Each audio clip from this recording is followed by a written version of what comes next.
ആൾ ദൈവങ്ങളായി ചമഞ്ഞ് ആളുകളെ പറ്റിച്ചവർ. Hello friends, വിശ്വാസികളെ കൊണ്ട് നിറഞ്ഞ നമ്മുടെ നാട്ടിൽ അതേ വിശ്വാസം കൊണ്ട് ആളുകളെ പറ്റിച്ച ഒരുപാട് പേരുണ്ടല്ലേ. ഇന്ത്യയിൽ അങ്ങോളം ഇങ്ങോളം ആൾദൈവങ്ങളായി അവർ വിലസുന്ന കാഴ്ചകളും നമ്മൾ കണ്ടിട്ടുണ്ട്. എന്നാൽ കുറച്ചു കാലം കഴിഞ്ഞാൽ അവർ തങ്ങളുടെ തനി സ്വരൂപം പുറത്തെടുത്തു തുടങ്ങും. അവരെ വിശ്വസിച്ച് അവരുടെ കൺകെട്ട് വിദ്യകളിൽ മയങ്ങുന്ന പാവം ജനങ്ങൾ വിഡ്ഢികളാകുകയും ചെയ്യും. അത്തരം ചില സ്വയം പ്രഖ്യാപിത ആൾ ദൈവങ്ങളെയാണ് ഇന്നത്തെ വീഡിയോയിലൂടെ കാണാൻ പോകുന്നത്. Number 10, Sergei Toro. റഷ്യയിൽ നിന്നുള്ള ഒരു ട്രാഫിക് പോലീസ് ഇൻസ്പെക്ടറായിരുന്നു സെർഗി ടോറോ. 1989 തന്റെ മോശം പെരുമാറ്റം കാരണം ജോലിയിൽ നിന്നും അയാളെ പുറത്താക്കി.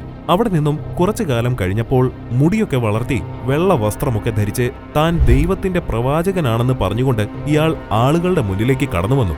വിസാറിയൻ എന്ന പേരിൽ വിശ്വാസികൾക്കിടയിൽ അറിയപ്പെട്ട ഇയാൾ യേശുവിന്റെ പുനരവതാരമാണെന്നാണ് അവകാശപ്പെട്ടിരുന്നത്. അയാൾ പിന്നീട് അവസാനത്തെ നിയമം എന്ന പേരിൽ ഒരു പള്ളി പണിതു. 1990കളിൽ സ്വന്തമായി ഒരു സഭ സ്ഥാപിക്കുകയും ചെയ്തു. അതോടെ റഷ്യയിൽ നിന്നുള്ള പ്രൊഫഷണലുകളും വിദേശത്ത് നിന്നുള്ള തീർത്ഥാടകരും ഉൾപ്പെടെ ഏതാണ്ട് 4000 റഷ്യക്കാർ അതിന്റെ അനുയായികളായി. താനൊരു സന്ദേശവാഹകനാണെന്നും ദൈവത്തിന് പറയാനുള്ളതെല്ലാം ദൈവം എന്നിലൂടെ പറയുമെന്നുമൊക്കെയുള്ള ഒരു വെളിപാട് തനിക്ക് ലഭിച്ചിട്ടുണ്ടെന്ന് അയാൾ വിശ്വാസികളോടായി പറഞ്ഞു. ആളുകളുടെ വിശ്വാസം ഊട്ടിയുറപ്പിക്കാൻ അയാൾ പലതും ചെയ്തുകൂട്ടി. അതിന്റെ ഭാഗമായി ലോകമെമ്പാടും ഉപയോഗിക്കുന്ന കലണ്ടർ പോലും അയാൾ തന്റെ വെളിപാടിന്റെ തീയതിക്കനുസരിച്ച് ക്രമീകരിച്ചു. ഇത്തരത്തിൽ ലോകത്ത് സെർഗി ടോറോയ്ക്ക് 10,000-ലധികം വിശ്വാസികളുണ്ടായിരുന്നു. ഈ കള്ള സന്യാസി ഒരു സത്യമാണെന്ന് അവർ പൂർണ്ണമായും വിശ്വസിച്ചു. വർഷങ്ങളോളം അയാൾ അവരെ കബളിപ്പിക്കുകയും ചെയ്തു. ഒടുവിൽ 2020 സെപ്റ്റംബറിൽ അനധികൃതമായി മതസംഘടന രൂപീകരിച്ച കുറ്റത്തിന് അയാൾ അറസ്റ്റ് ചെയ്യപ്പെട്ടു. ആ സമയത്ത് അയാൾക്ക് ജയിലിൽ നിന്ന് പുറത്തിറങ്ങാൻ സാധിച്ചു. എങ്കിലും 2021 മതത്തിന്റെ പേരിൽ ആളുകളെ തെറ്റിദ്ധരിപ്പിച്ചതിന് റഷ്യയിലെ FSB സെക്യൂരിറ്റി സർവീസിൽ നിന്നുള്ള ഏജന്റുമാരും പോലീസും മറ്റ് ഏജൻസികളും ഉൾപ്പെട്ട സംഘം അദ്ദേഹത്തെയും 2 സഹായികളായ വാഡിം റെഡ്കിൻ, വ്ളാഡിമിർ വെഡർനിക്കോവ് എന്നിവരെയും അറസ്റ്റ് ചെയ്തു. Number 9, ഹോസി Luis. ഫ്ലോറിഡയിൽ താമസിച്ചിരുന്ന ഒരു ക്രിസ്ത്യൻ മതവിശ്വാസിയായിരുന്നു ഹോസി ലൂയിസ്. എന്നാൽ 1973 താനൊരു ദജ്ജാൽ ആണെന്ന് ഇയാൾ അവകാശപ്പെട്ടു. ലോക അവസാനവുമായി ബന്ധപ്പെട്ട ഒരു മിത്താണ് ദജ്ജാൽ. അയാളുടെ കയ്യിൽ 666 ടാറ്റുകൾ കുത്തിയിട്ടുണ്ടായിരുന്നു. എന്നോട് വിശ്വസ്തരാണെങ്കിൽ നിങ്ങളും ഇതുപോലെ തന്നെ പച്ച കുത്തണമെന്ന് അയാൾ തന്റെ ശിഷ്യന്മാരോടായി പറഞ്ഞു. ഈ നമ്പർ ദജ്ജാലിന്റേതാണെന്ന് അയാൾ ഒരിക്കൽ പറഞ്ഞിരുന്നു.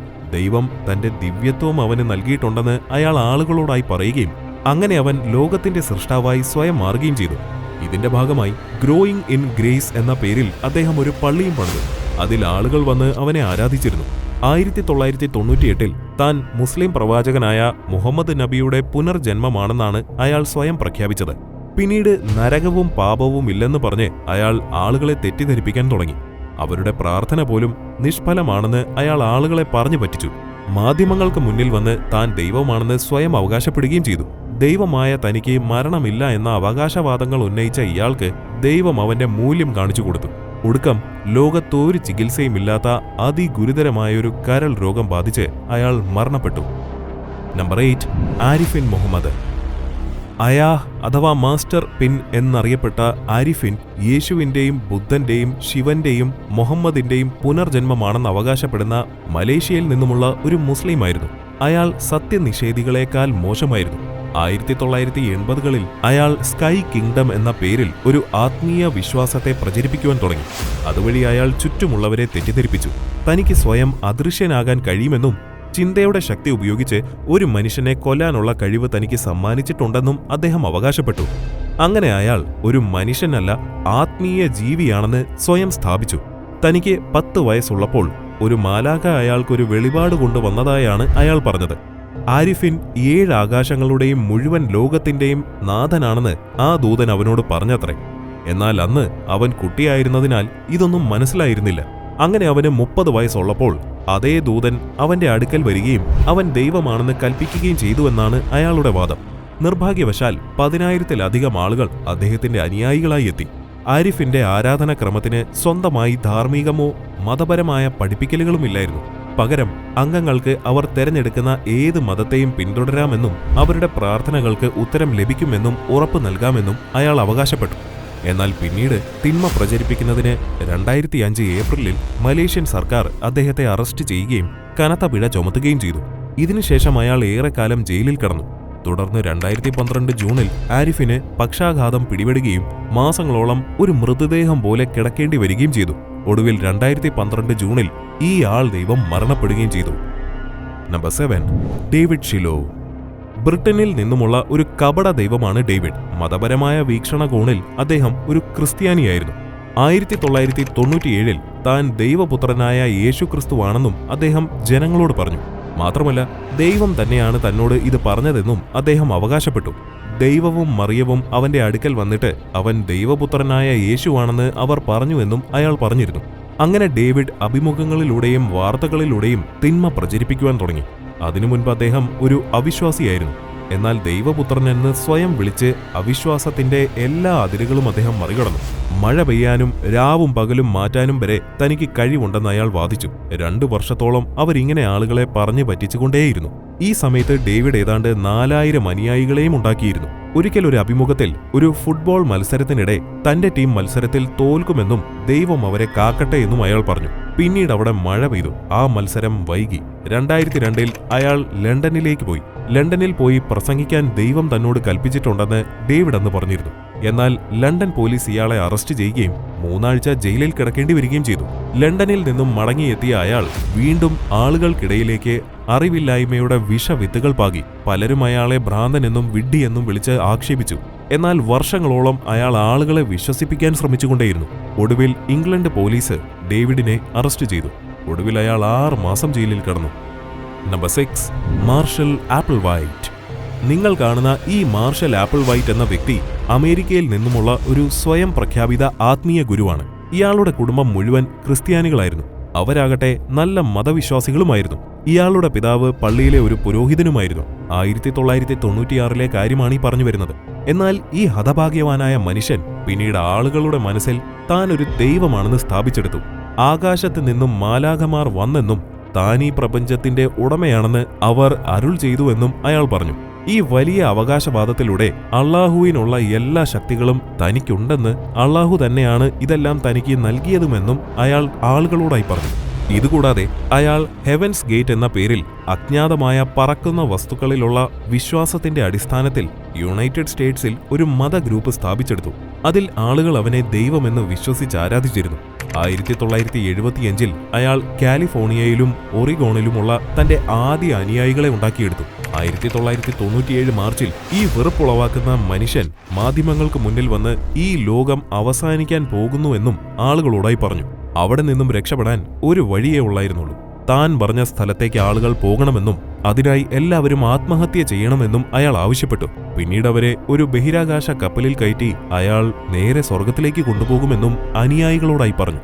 ഈ കപട ആത്മീയ നേതാവിന്റെ വാക്കുകൾ കേട്ട് ഡസൻ കണക്കിന് ആളുകൾ വന്നിരുന്നു എന്നറിയുമ്പോൾ നിങ്ങൾ ആശ്ചര്യപ്പെട്ടേക്കാം. അങ്ങനെ അവർ സ്വന്തം കൈകൊണ്ട് വിഷം കഴിച്ച് സ്വർഗത്തിലേക്ക് പോകാനായി എത്തി. ഒടുക്കം 1997 മാർച്ചിൽ കാലിഫോർണിയൻ പോലീസ് ഒരു വീട്ടിൽ നിന്നും മാർഷലിന്റെയും 38 അനുയായികളുടെയും മൃതദേഹങ്ങൾ കണ്ടെത്തി. എല്ലാവരും ആത്മഹത്യ ചെയ്യുകയായിരുന്നു. നമ്പർ 5, സന്ത് ആസാറാം ബാപ്പു.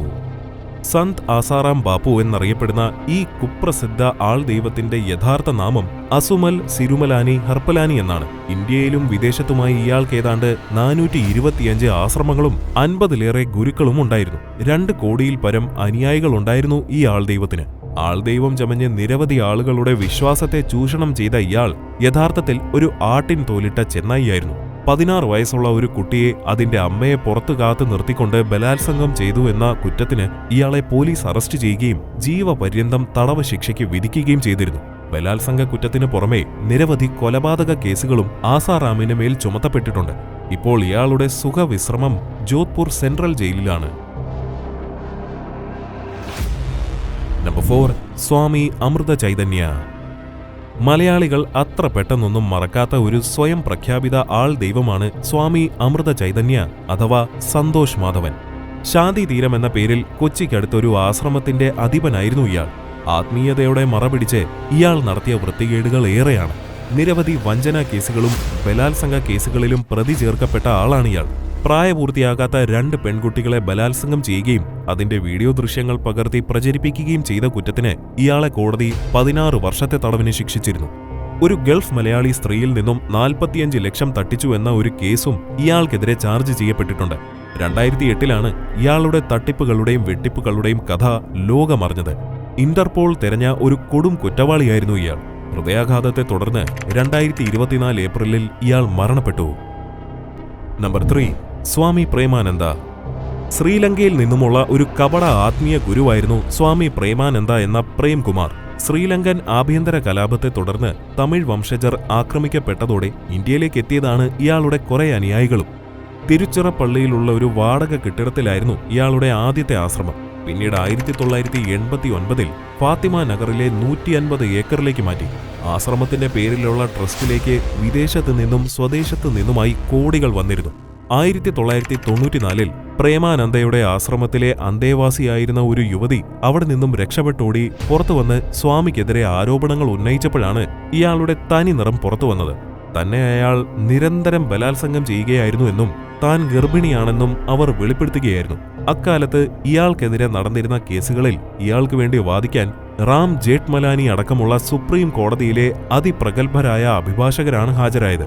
1997-ൽ 13 ബലാത്സംഗങ്ങൾ, പീഡനശ്രമം, ഒരു കൊലപാതകം എന്നീ ആരോപണങ്ങളിൽ കുറ്റക്കാരനാണെന്ന് കണ്ടെത്തി കോടതി പ്രേമാനന്ദയെ ജീവപര്യന്തം കഠിന തടവിന് ശിക്ഷിച്ചിരുന്നു.